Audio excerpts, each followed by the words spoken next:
So just sitting down in the movie, have a couple buddies I'm sitting next to, a couple buddies who are in the same theater, a couple buddies who are in theater 9. So there's a lot of people there that I know, and I don't know if you guys have seen the movie. There's a scene, essentially, from what I remember, 10 years ago. There's a scene where Catwoman sells Batman's fingerprints. Yes. And there's this huge shootout and chase scene. And if I remember right, it was during that scene, I heard what I had thought was firecrackers. Looked over my shoulder, looked like a little bit of smoke in the air. Gentleman stands up, grabs his arm, yells out some profanity. And I see a little bit of blood.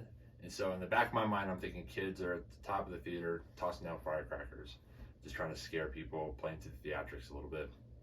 And then as I'm looking over my right shoulder, bullet comes through the wall and hits me right below my left earlobe and exits, I guess, right to the left of my spine. Basically, bullet splits in two. There's a main exit and a secondary exit. And then my ears start ringing. It's burning. I lean to the side to try to avoid it because I'm thinking it's firecrackers. Feel blood, jump over the seat in front of me, run out. I see a lot of blood now that there's some light, I can see it now. Fight or flight kicks in, nothing to fight. I see everyone running out of theater 9 to my left. I run out of the theater, across the parking lot, into the mall parking lot, call 911, and then next thing you know, I just see a bunch of cop cars pulling into the theater. I'm trying to wave them down. No one's stopping for me. Little did I know what was actually happening inside. Make my way to the intersection of, it's not Exposition, whatever. The intersection is right outside the mall off of Staple. They were repaving the road, so there were some road workers there. So I approached them and asked them for help. They sat me on the back of their truck, and one of them put a towel to my neck. And I ended up making some phone calls, reconnecting with friends who were fine, and then eventually was transported to Aurora South via police. So looking back on it, there was many times where I realized I could have known what was happening. I didn't realize what had happened until, it didn't really hit me until I got into the hospital. I see what's happening on the news, and my mom comes in and takes a photo and shows it to me. That was the first time I had seen it. So once I made it to the road workers, they said, "Oh, you got grazed by a bullet.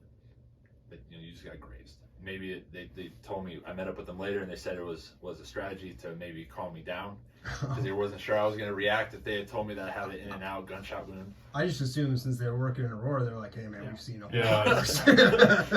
Yeah, a couple weeks ago we were over on most the of other the side people of who town. come Same to thing our happened. most of the people who come to our construction site, they're like grazed.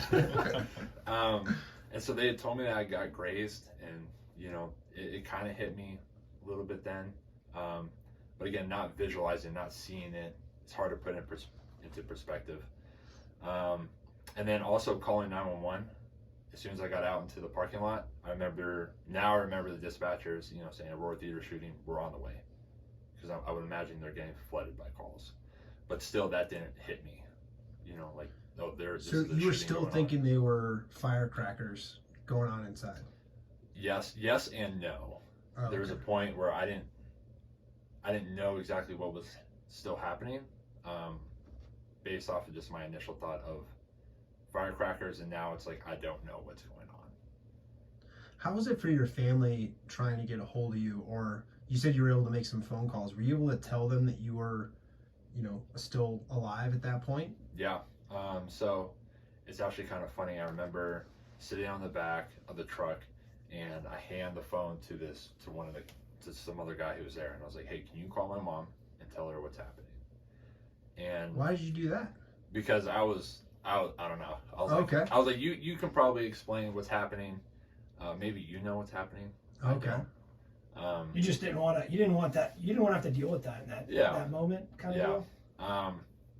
But oddly enough, I dial my mom's number, and he hands me back the phone. So then I end up talking to my mom, and she's getting a call, at midnight, a little bit past midnight. Yeah, that's not good. I'm like, "Hey, mom," like she knew where I was out. She knew I was out, seeing this movie with some friends, and I was like, "Hey, I guess there was a shooting at the Aurora Theater. I've been hit, and I'm about to go to Aurora South. And, you know, in classic mom fashion, you know, you never think that you're going to get a phone call like that. And so she's like, oh, you're joking. Stop joking. You better quit playing with me, you know. And I'm reassuring her, like, no, this is actually happening. I'm going to Aurora South. These people are telling me that I've been shot in the neck. And then, you know, she starts freaking out. And she's like, where are you going? Blah, blah, blah. I'm coming there right now.